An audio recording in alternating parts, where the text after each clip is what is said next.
Another piece of the Samuel Radford set we're listing currently.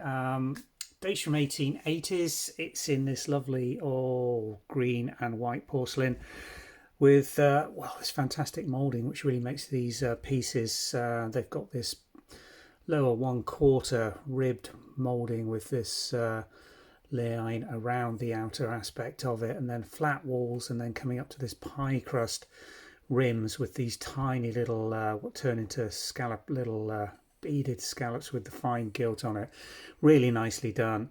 Almost an Art Nouveau sort of design, these sort of green drops. Difficult to describe that particularly accurately or transfer printed on there. Palpable as well on the base. A lovely green Samuel Radford crown mark on the base. The pattern number we've got from several pieces from the decorator's number. From memory, I think it's 948, but do check the listing that I've remembered that right, because it's a few days since we listed the teacups and saucer trios that we've got in this design. The sugar bowl is in really nice fine condition. Porcelain China, 1880s, Samuel Radford, and a lovely piece for collectors of English porcelain looking for something a little different in a green and white, beautifully moulded sugar bowl design. Thanks for watching.